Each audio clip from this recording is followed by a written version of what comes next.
Thomas Rankar for Blue White Illustrated here with reporter Greg Pickle. After a frustrating, disappointing, for some people, gutting loss to Oregon, Penn State gets more bad news this week.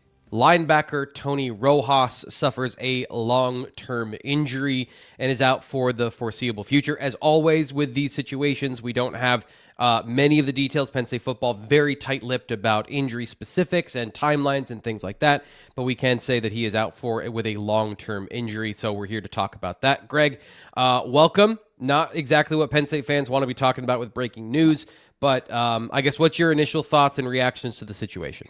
First of all, always feel for the player in this situation. Tony Rojas gutted it out for Penn State and did not receive enough credit last year for what he played through injury-wise for pretty much 15 games in 2024 and what he provided Penn State's defense despite playing hurt. So you feel awful for him, obviously, and this is a guy that as a junior, I think was planning on having his best season to date, finally healthy, finally ready to make that big impact that as a recruit, everyone thought he was going to and be the game record that Penn State and its fans thought he could be. So that obviously comes to an abrupt end in 2025 here with this news breaking this week. Yeah. But as for the defense as a whole, you can't help but to say, uh-oh. And that's not just because a starter who was among your team leaders in tackles and is also one of your more experienced players is hurt. It's also because it's at a position where you couldn't afford an injury in preseason camp. You had to go to the portal to replace numbers because you lost a guy, Tamir Robinson, who was replaced by Amare Campbell. And you came out of spring practice. I think you talked to Jim Knowles in the summer. It came up again this just recently. Like Penn State does not have more than three linebackers. It trusts to play in a game. We see that now. Obviously, Anthony Specka did play a little bit T. Frank against Oregon in some very specific situations, but this is one Penn State could not take, and it's going to have to take it and figure it out. And Jim Knowles, Mr. Answers, that's how James Franklin keeps calling it. You have more tools in the toolbox. You have more answers to things. He's going to have his work cut out for him, unfortunately, for him and for Tony Rojas, trying to find some answers for how to replace one of Penn State's most used and better defenders.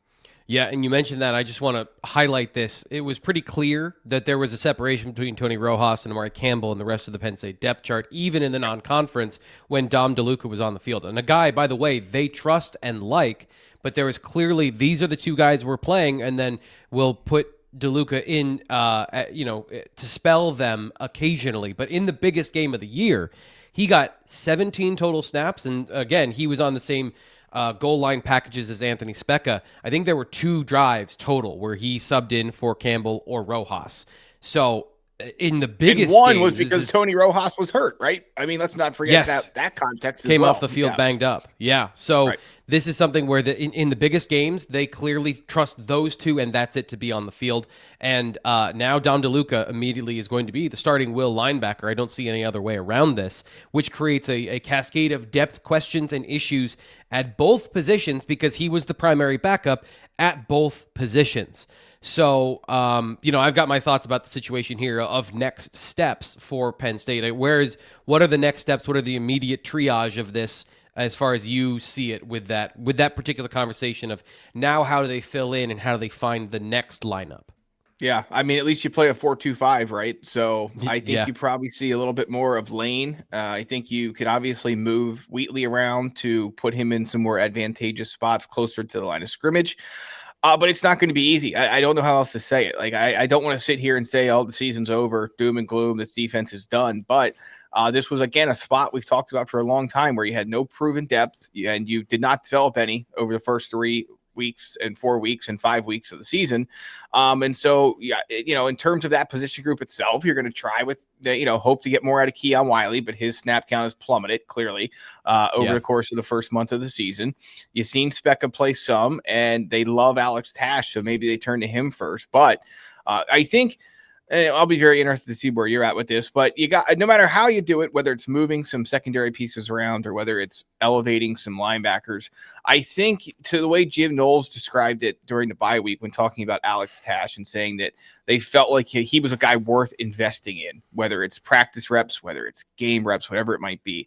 I think it's just paramount that whatever they decide to do or the multiple things they decide to do, however this shakes out, it's best to, don't don't waste any time, any resources on guys that maybe could get there, but it might not, or a package that maybe we'll use this, but I think it's obviously a point of the season where you just got to pick what you think is your best, maybe 1 or 2 plans and go all in with them. And so it'll be very interesting to see what Jim Knowles and his defensive staff decides is that plan at this point. Yeah, and I'll get to my thoughts here in just 1 second. Of course, if you're watching the video, it's not a great topic, but please like the video, just that you appreciate the information being out there for you from Blue White Illustrated. Hype the video. Another way you can interact with us and help YouTube know that, hey, this stuff doesn't suck. It helps us get into lists of things that they want to promote some more. So those are a couple things you can do to help us out here on the Blue White Illustrated YouTube channel. Of course, subscribe. And I'll give you my thoughts here in just 1 second. Have you heard of Way Fruit Farm? It's this great farm market bakery and cafe. You can shop with them either at their farm in Port Matilda or downtown State College. No way. Yes, Way Fruit Farm. They have all sorts of seasonal fruits and veggies. Way cool. No, Way Fruit Farm. But anyway, you should visit their bakery and cafe. They serve amazing food all day. Way. Fruit Farm!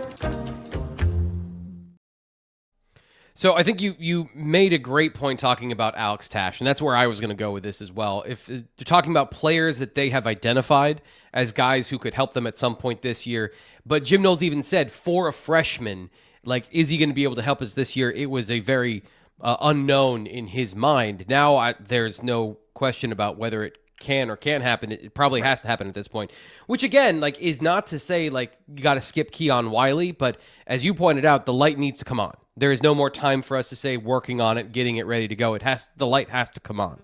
So like the situation coming up, you've got a couple of games before you get to Iowa and Ohio State. So this is a very short-term microwave of fix. Dom DeLuca is your new starter. And then just like, again, respectfully, like the athleticism, you need to find a guy who can do the things you're looking for in this particular defense. And there is a burden on these linebackers to play fast and to be in a tough position and get into position quickly. And I just want to talk about the season that Rojas had been having before the injury as well, because you can look at any sort of metric, and I generally don't have as big of a problem with PFF grades or data as other people do, but I don't think a lot of times it captures the play-to-play consistency of a guy or what the responsibility is asking of them. So certain situations it's harder to defend passes because the offense is just, they have leverage on you, and you're giving up a short pass that isn't necessarily something that the defense is trying to take away, if that makes sense. He had been playing very good as a coverage defender, as he always had, and his consistency, people had, questioned his ability to tackle, his ability to play with proper leverage and fit with the right shoulder in the run game. And he had been doing all of those things. In that last game, he and Amare Campbell were doing some really hard things, playing on the edges of the box and still having to fit inside run fits and try to fill.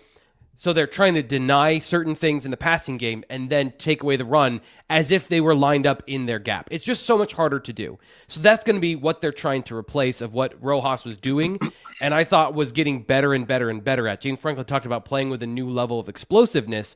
It was the reaction time of his that he was being very patient and very mature about it, but the better he got, the more he was going to be explosive in the run game. And I think that's what you lose here, is a guy that was already good in coverage and could be explosive difference maker, turning some of those 2 and 3 yard gains that they were giving up into -1, -2 yard gains if you fill those gaps properly.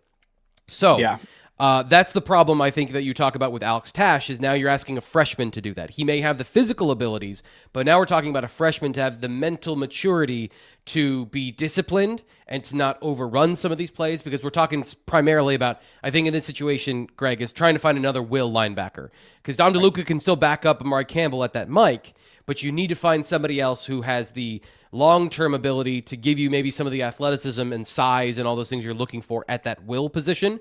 And then if that doesn't work out, now we do need to talk more about Anthony Specca at the mic position to see if he can give you some more reps there to take a breather from Dom DeLuca, who would then be playing basically primary starter, primary backup, and Amare Campbell never comes off the field, which kind of feels like that's going to be the case no matter what this year at this point, Greg.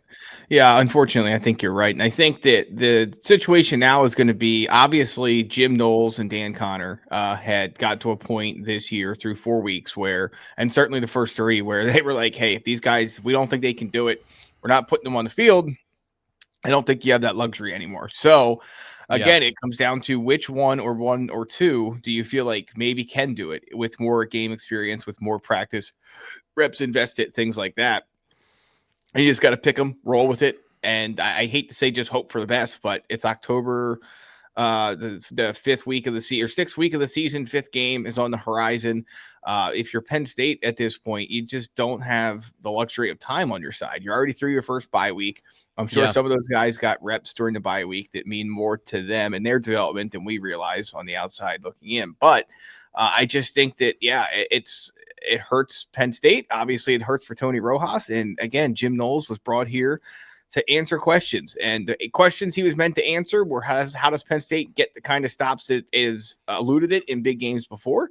But it's also personnel and mixing and matching and doing whatever you have to do with the guys you have to win football games. And now he is challenged with that significantly, of course, when you lose one of your top defenders. So big change we didn't see coming. Obviously, no one did for this Penn State defense. And it'll be very interesting to follow how they go about trying to solve the challenges that this now presents over the course of the next 2 weeks. Winnable games, Penn State 25.5-point favorite at UCLA, and will be about, if not more, the same point spread against Northwestern. So you don't have to be perfect on defense these next 2 weeks, but you certainly might have to be close to it at Iowa. So Penn State group has a lot of work to do while also game planning and everything else now that this injury took place.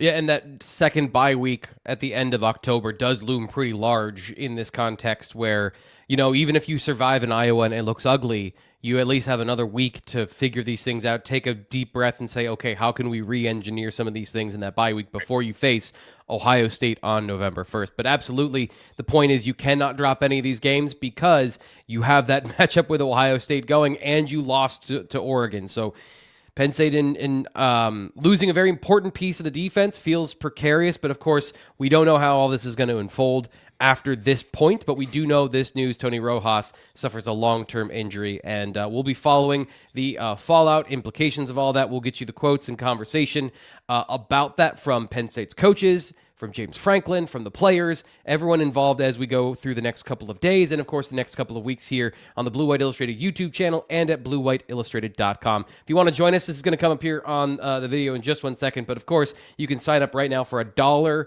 a week for the next year. $52. That's less than half of the full price if you want to join us over at bluewhiteillustrated.com, and you get a full year of access to The Athletic as well. So, great reason to sign up to get the information and these breaking news elements that when we talk about them here first, you better bet we've been talking about them first over at bluewhiteillustrated.com where that information is first germinating. So I'm Thomas Frankar. That's Greg Pickle. We'll talk to you next time there's breaking news here on the Blue White Illustrated YouTube channel.